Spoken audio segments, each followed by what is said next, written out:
All right, and we are live. What's going on, my TBloominites? Welcome back to another episode of the TBloom Talk Show. I'm your host, Mr. TBloom himself.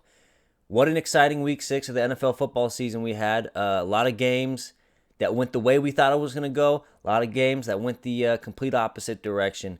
I'm here to break down all of them. I'll give you my MVPs for each and every single game. So hang around and let's have a good time. TBloom. All right, so let's just get started with the Thursday night game that happened last week. I didn't even mention it last Friday because why would I? And it's beginning to be like a contest of who can put on the worst display of football on Thursday ever. You know, like every single game, it seems like no matter who's playing, besides that Rams and Bills game in the opener of the season, which obviously that's going to be a good game. It's opening up the NFL season. Besides that game, I can't think of another game that was even worth watching. And I know the Pittsburgh Steelers were on football against the Cleveland Browns. It was a little bit exciting, but I don't know how much of that was me being excited because I'm a Steeler fan or because it was an overall good game. George Pickens did have that amazing catch, which probably made it a little bit fun for the viewers out there. But overall, these Thursday night games are killers. Amazon Prime, I heard they spent over $1 billion to get the rights to all these games for the next 10 plus years.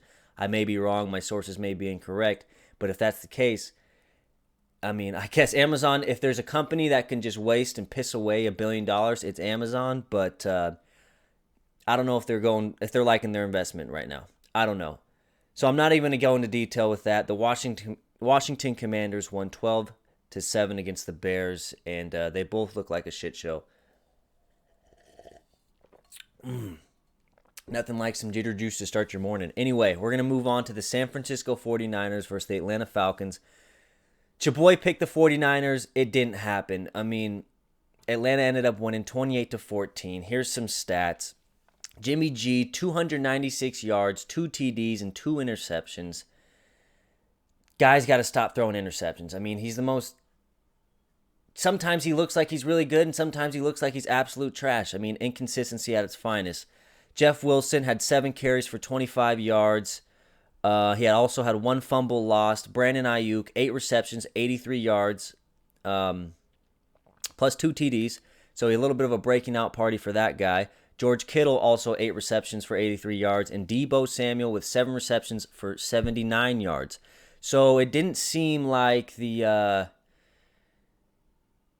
Just going by the stats right there, it wouldn't have seemed like the Niners would have lost this game, let alone only put up 14 points. I mean, you got 3 receivers with over, 6 catches and over 60 yards. Looks like a pretty decent offensive game in terms of the stats. On the other side of the ball, the other side of the field, perhaps, the Marcus Mariota-led Atlanta Falcons came in rolling. Here's Marcus Mariota's stat line. 13 for 14, 129 yards, 2 TDs. 6 rushes for 50 yards and a TD. That is first round quality stat line right there. I mean, 13 for 14, that's about as efficient as it can get. 6 rushes, 50 yards and a TD. Marcus Mariota, I'm going to come out and say it. He's our MVP for this game. What he did on Sunday against the 49ers is exactly what everyone anticipated him doing for his career. But it never really fizzled out like that.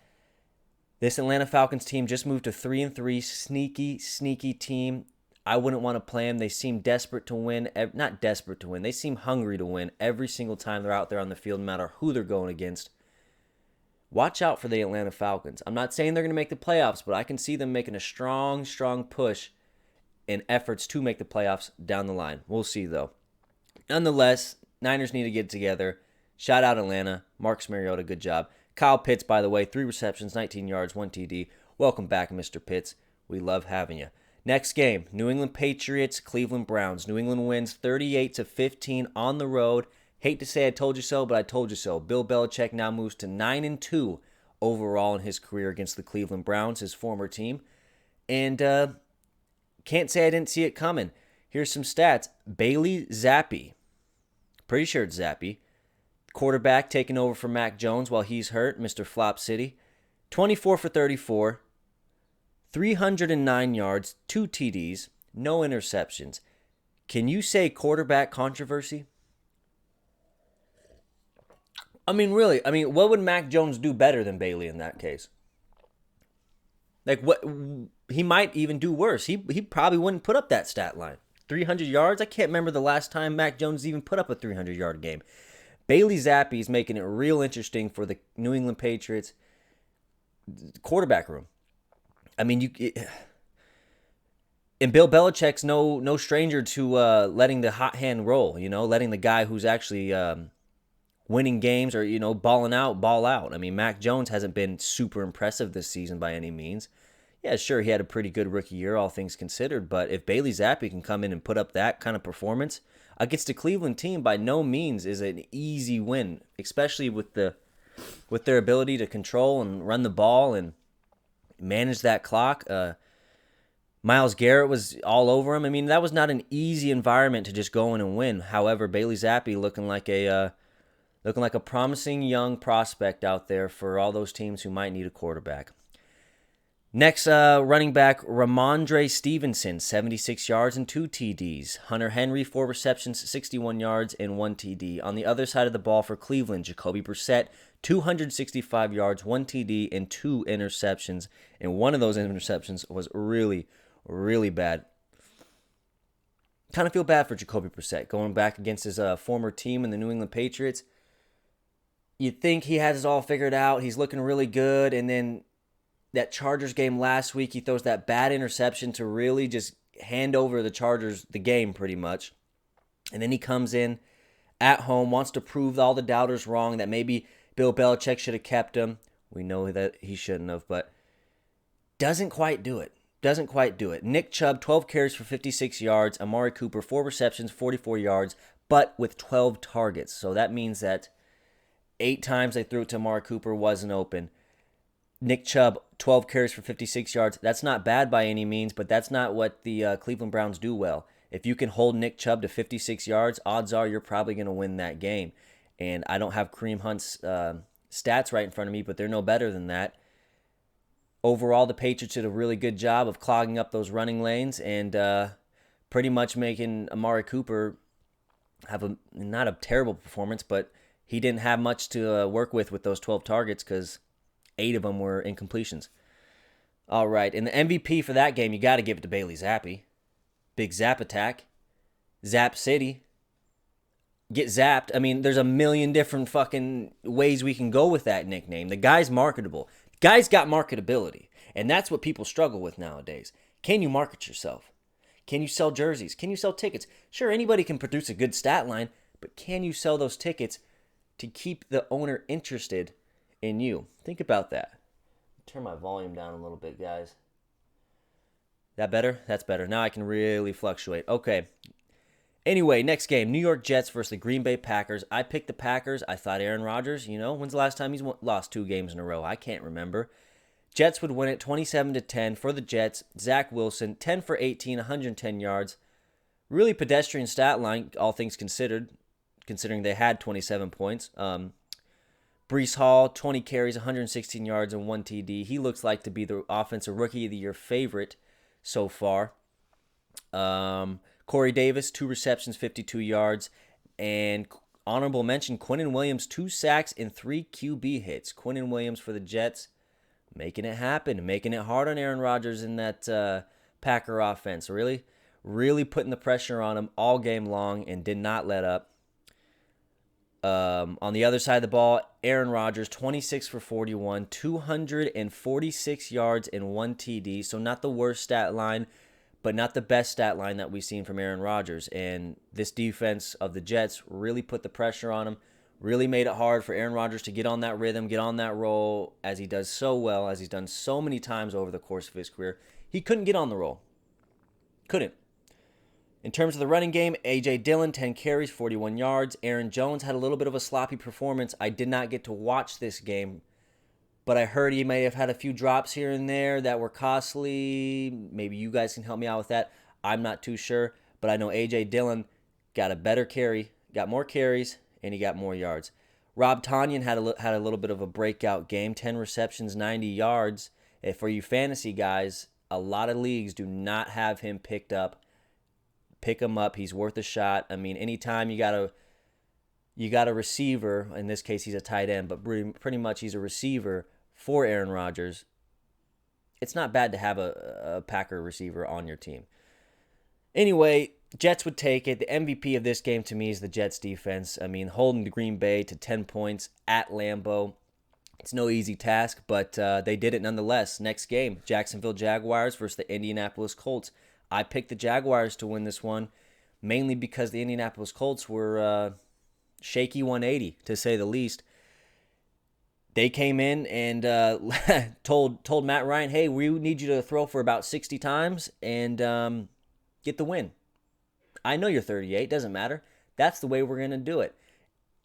And that's just what happened. I mean, the Jags went up late, and then the Indianapolis Colts would score a go-ahead touchdown with seconds left, and that was it. Jags defense is very, very pedestrian, to say the least, right now, even though they've been doing well against opponents. And this is just inconsistency, and this comes with young teams, right?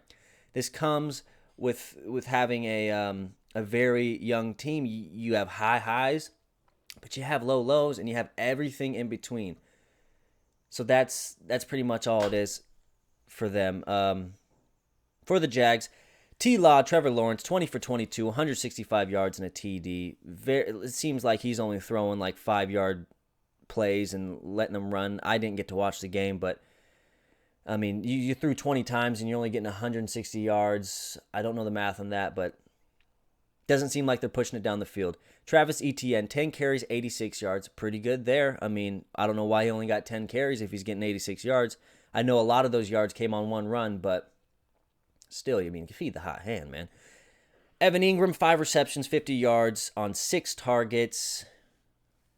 Not much to say about that. On the other hand, Colts, Matt Ryan, 42 for 58. I wonder if that was a game plan coming in. Hey, Matt, we can't run for shit. We're going to give you the ball, son. We think not only are you a great quarterback, but you're our quarterback, and we're going to ride with you. And we'll get into the riding part soon enough, but I don't even want to. We'll get into that soon enough.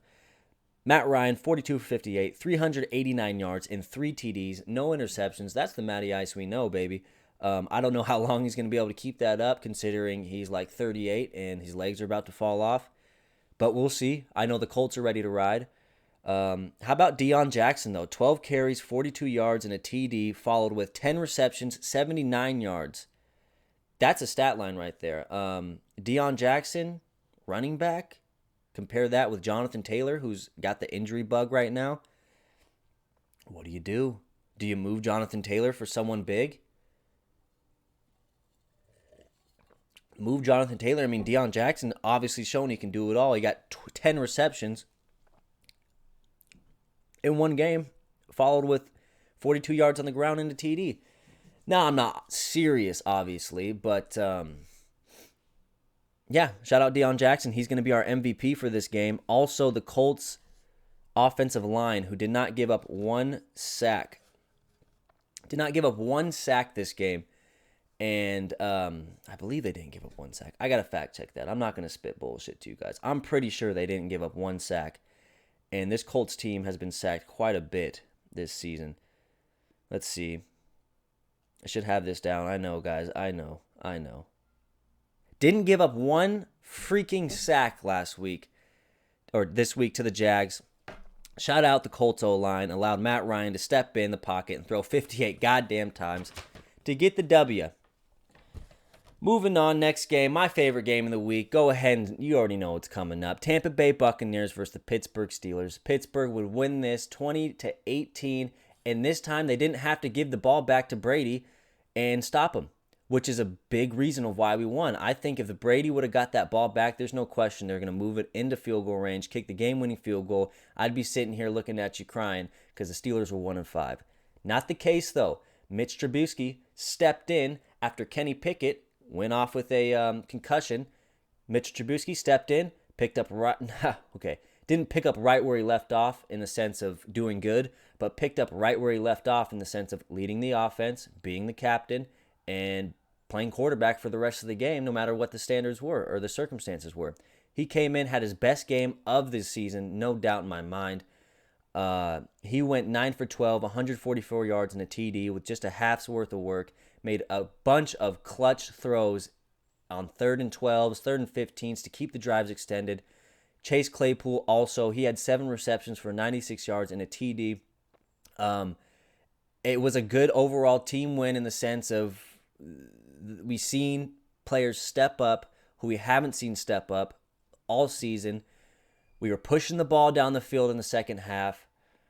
And our defense, who was out pretty much our whole secondary with, exception to Terrell Edmonds, played a phenomenal D, all things considered. I mean, you're not going to be able to stop Brady completely. No one can. No one does. No one has. No one will. But to do what we did with what we had, it just goes to show, hey, this team's not done. This team's still fighting. You can take it one game at a time. We moved to 2-4, which in the AFC North just puts us one game out of the division leader. Every division leader goes to the playoffs, right? And I know there's a lot of football left. A lot of, circumstances, a lot of situations. Steelers do not have the easiest schedule. But for a guy as optimistic as this guy, TBloom, I can see it maybe happening. Yeah, let's just get to some stats. Tom Brady, 243 yards, 25 for 40, and a TD. Pretty normal Brady stat line. He was not himself, though. What a week for Robert Kraft to have a wedding on Friday before this game. Tom Brady, I mean, him and his team were just not gelling. A lot of plays he would throw to Chris Godwin, and they were just not on cue, not on schedule, not on cue, no service. And yeah, Brady was letting his linemen have it as well. Leonard Fournette, 21 carries, 63 yards. He also had a reception TD. We handled him as best we could with what we had. Mike Evans, 6 receptions, 95 yards. He still got his, but as long as we kept him out of the end zone and we won the game, that's all you can do. Because they're going to get theirs. You just need to make sure they don't get theirs more than you get yours. Shout out Lynch. Yep, on the other side of the ball, Najee Harris, 14 carries, 42 yards, and a reception TD by Kenny Pickett. He was wide open in the flat. Kenny Pickett seen it, boop, popped it over the top. Next thing you know, 7-0 Pittsburgh. Love to see it. First opening possession touchdown since week 10 of last season for Pittsburgh. So that's not something that happens at all. We never see first possession TDs. This year, we barely even see first possession field goals, but it felt good to get on the board with 7 immediately because we needed it. Against Tom Brady, you're going to need all the points you can get. And luckily enough, it only took 20 this week, and that's about what Pittsburgh's capped out on this season. Chase Claypool, 7 receptions, 96 yards, a TD, MVP. The Steelers D and Chase Claypool. Like I said, Claypool made a bunch of third down. I think he had like 4 third down conversions just on his own. 4 of his catches had to be for a first down at least. I'd venture to say. And the Steelers defense were, sticking tough, holding Brady to 18 points with a banged up secondary. So kudos to Pittsburgh. We're rolling. Pittsburgh Steelers. The nation never left. We're here for life. TBloom is rolling with Pittsburgh. Let's go, baby. 2-4. Next stop, 3-4. Miami, we'll see you soon. Next game, Minnesota Vikings, Miami Dolphins. Minnesota would take it 24-16. I actually thought Minnesota would win. If you guys go back another one. But Miami, I mean, they did have Teddy Bridgewater, by the way, which was interesting because they started their third stringer, but then eventually, after he got hurt, Teddy Bridgewater came in. But wasn't he under concussion protocol, or was it like a talent thing? Did they start their third string because they liked what they seen out of him more than what they liked about Teddy Bridgewater? You know what I mean? Was it about the injury? It just didn't make sense to me. Weird. Nonetheless, Vikings would get the job done. Kirk Cousins, 20 for 30, 175 yards, and 2 TDs.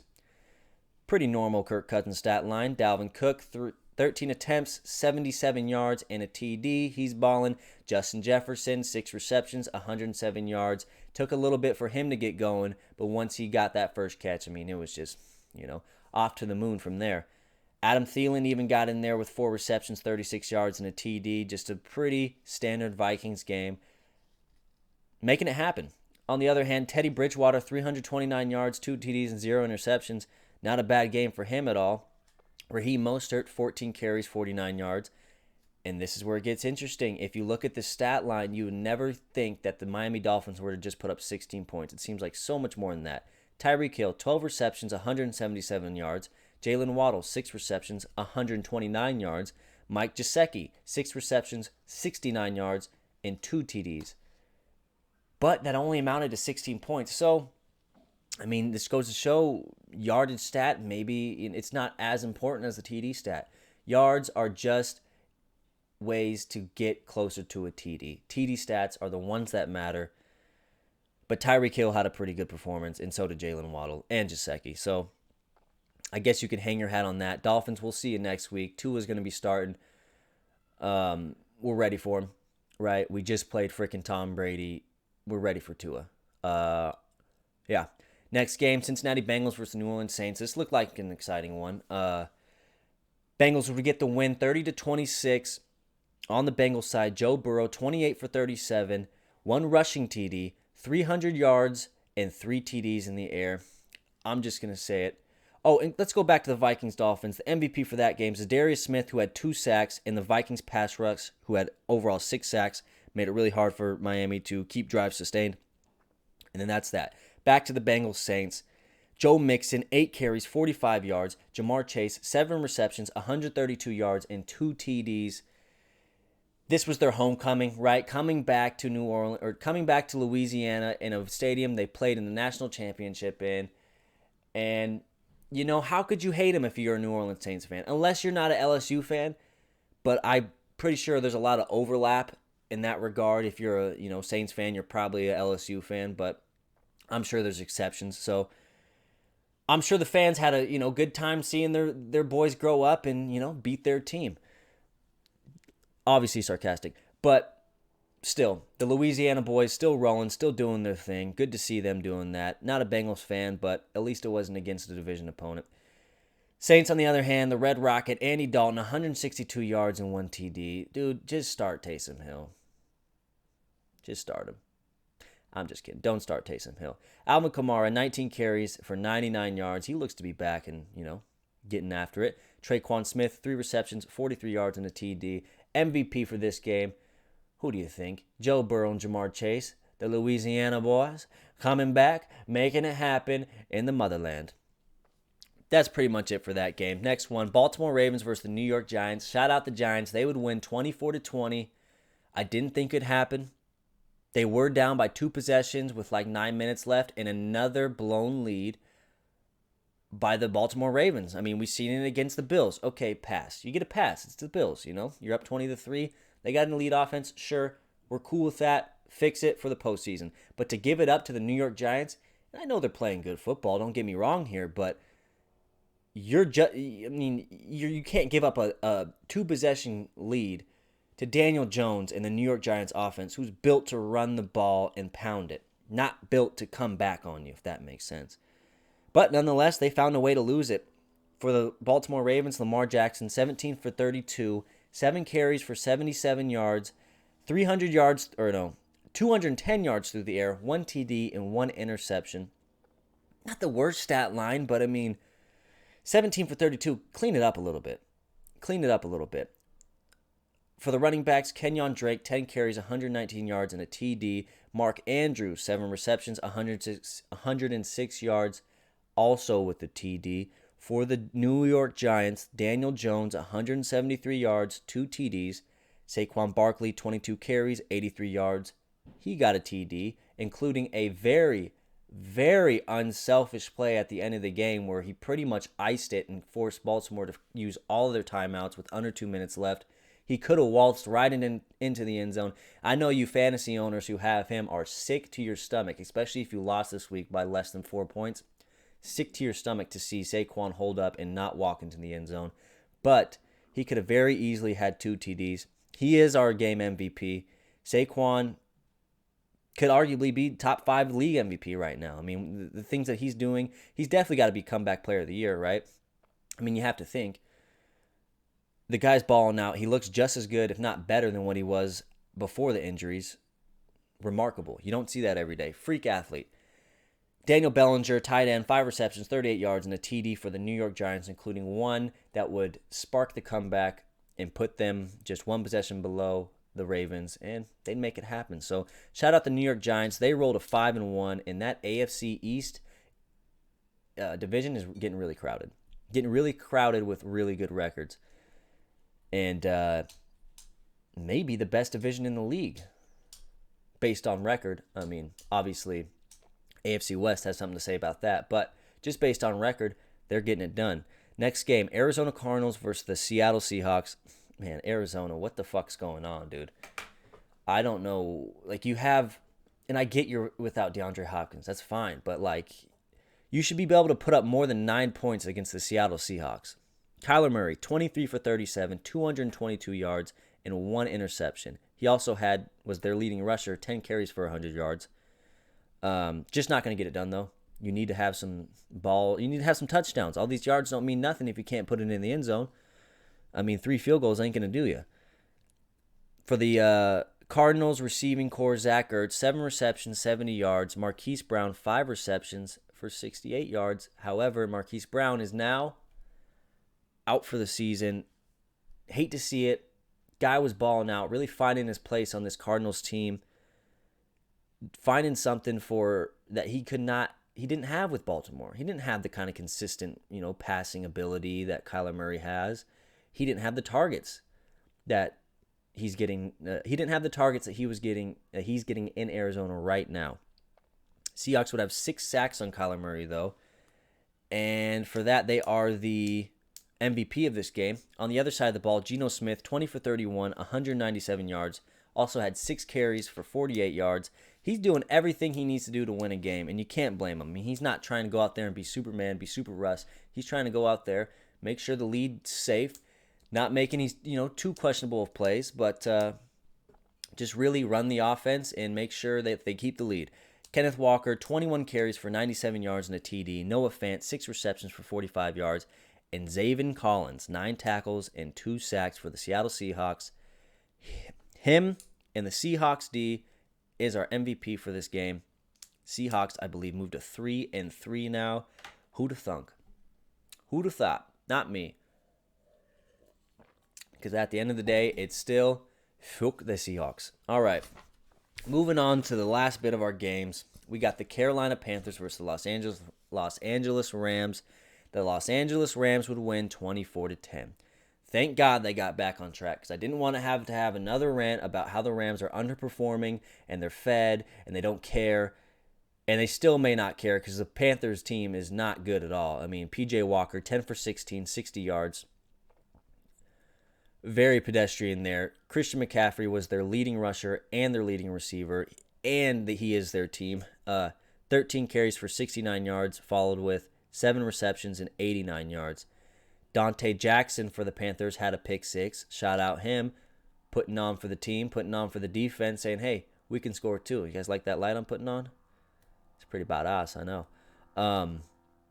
Yeah, and on the other side, Matthew Stafford, 26 for 33, 253 yards, 1 TD, and 1 interception.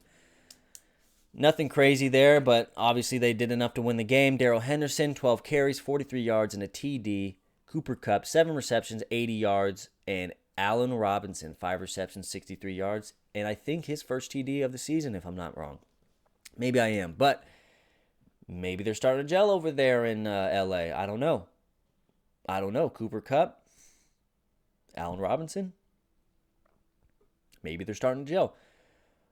Who knows? I mean, you can't really tell much with this Rams win. I mean, I get they won, but it was against the Panthers, who are arguably the worst team in the league, and now they're trying to move CMC, which I guess wouldn't be the worst idea because there's not much with him, so might as well get something out of him, like a first-round pick or something, or I don't know what you can get out of Christian McCaffrey. Probably a lot. Just for fuck's sake, do not trade him to the Buffalo Bills. That would just, be really bullshit. But nonetheless, Rams get the win. MVP here, the LA Rams D, holding the Panthers to 10 points. Next game, Buffalo Bills versus the Kansas City Chiefs. This should have been prime time. I don't know why it wasn't. Let's just get into it. Josh Allen, 27 for 40, 329 yards, 3 TDs, also had 32 yards rushing. Devin Singletary, 17 carries, 85 yards. Stephon Diggs, 10 receptions, 148 yards, and a TD. Last year in the playoff game, I think he had like 7 yards total with 3 receptions. Didn't do anything in that playoff game. Put the doubters to sleep this game. Got the dub. They would win 24-20. Von Miller, he had 2 sacks. He's back. He played a lot more this game than he has any other game, and I think they're going to do that when they come up with these big games late in the season. They want to save him. Von Miller, he's an old guy. He's a defensive guy. Defenders, they take a lot more of a beating than offensive players, with exception to linemen and stuff like that. But Von Miller, 2 sacks. He got off. On the other side, Patrick Mahomes, 25 for 40, 338 yards, 2 TDs, and 2 interceptions. That, man, bad ones too. Like, that first one, he was buying time like Patty does, rolling out right, and tries to force a ball between 2 Bills defenders, and it just didn't work out. It was an easy pick.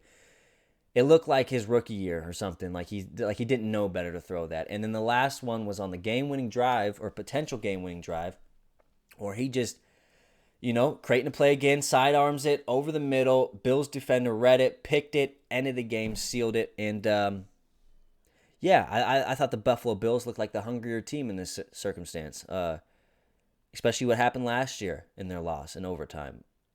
Really, really put the stamp that, hey, we didn't forget Kansas City.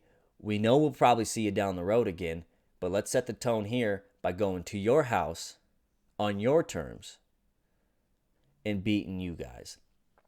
So, yeah, and then this is just going to make it for an even better game. Kansas City, they're going to think, oh, you think you can beat us? You think you can beat us, man? You think you're better than us, man? You know who I am? I'm Mr. 500 million, man. I'm the big man, Patrick Mahomes. You think you can come into my turf, my house? Maybe, possibly, Kansas City rolls into Buffalo for the AFC Championship if for some ungodly reason, Pittsburgh doesn't make it there. Maybe we can see a revenge game on Kansas City's side of the ball. Who knows? Who knows? But these 2 teams are definitely the best 2 teams in the league. I don't think it's close. I mean, you could venture to say Philadelphia, but I don't know. They just look a little bit more complete than Philly. Which segues us. Oh, yeah. By the way, MVP, the Bills defense, 3 sacks, 2 interceptions on Patrick Mahomes. Not easy to do, especially in the same game. Segue into the Cowboys versus the Philadelphia Eagles game, our Sunday night football game. Cooper Rush had his worst game of his career, and you could kind of see it coming. 18 for 38, 181 yards, 1 TD, 3 interceptions, bunch of bad balls in this game. Ezekiel Elliott, though, there's one promising stat. He had 13 carries for 81 yards and a TD. And CeeDee Lamb, 5 receptions for 68 yards. On the other side of the field, on the other side of the ball, Jalen Hurts, 15 for 25, 155 yards, 2 TDs. One thing I did notice about this game, Jalen Hurts isn't making any pass past 10 yards. All of his passes seem to be like little 10-yard, little 5-yard, screenplays, slants, real basic stuff. So I'm not completely sold on him. I'm not saying he's a bad player by any means, but I want to see him push down, the field more. Because he's going to need to in the playoffs. And we saw him struggle against the Tampa Bay Buccaneers last year in the playoffs where he got 3 picks in the first half or whatever. Just need to see more. Not completely sold on the Eagles. And I know last week I said, hey, if the Eagles win this week, I would pick them the next week. Unfortunately, they have a bye. So that's going to have to cancel out everything I said because the game after that, guess who they're playing? These guys, Pittsburgh Steelers. That's my flag right there. They're playing the Pittsburgh Steelers, and I don't give a shit. I'm going with Pittsburgh right there.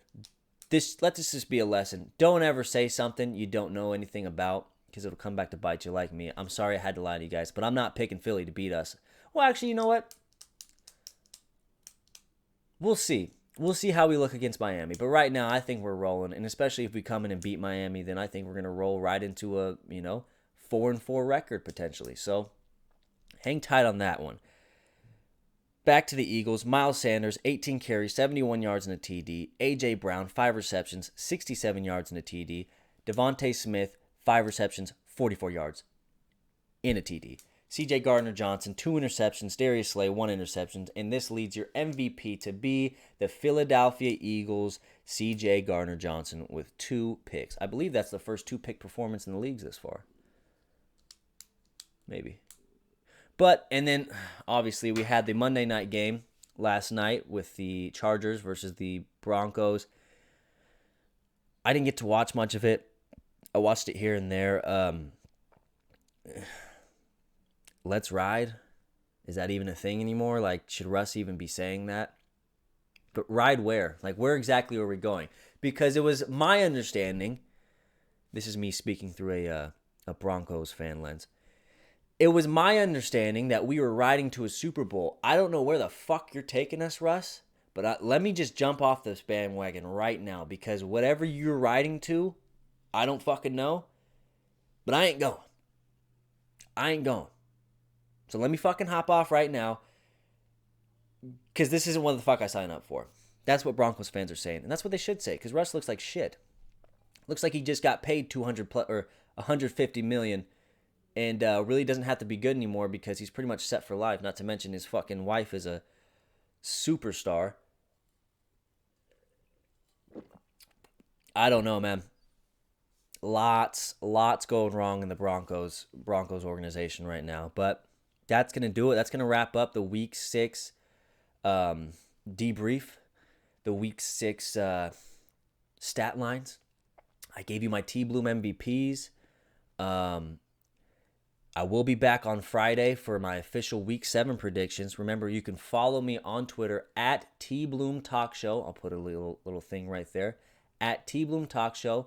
Mention me, any questions, any kind of anything you want to send me. Feel free to direct message me or just mention me, for the public to see. Doesn't matter to me. Also, you're obviously on YouTube right now. Don't forget to like, subscribe if you haven't. And remember, show your friends. Tell your friends to tell their mom, to tell their mom, to tell their husband, to tell his boys, right? Help me out. It'll help you out in the long room. TBloom Nation, the best fans in the world. Oh, boom. Instagram at T_Bloom253. You can also find me on TikTok at TBloomENT. That's TBloomENT, TBloom Entertainment. I mean, if you guys didn't notice, I'm in a little bit of a different setting right now. I'm in the TBloom headquarters, what would you call this? Bedroom. TBloom headquarters bedroom. We do it big here. We got lots of space, lots of stuff to do. Yeah, that's going to do it, guys. Thanks for tuning in for another episode of the TBloom Talk Show. I'll see you Friday. Bring your winning hat because Pittsburgh's going all the way. Love you guys. Have a good one.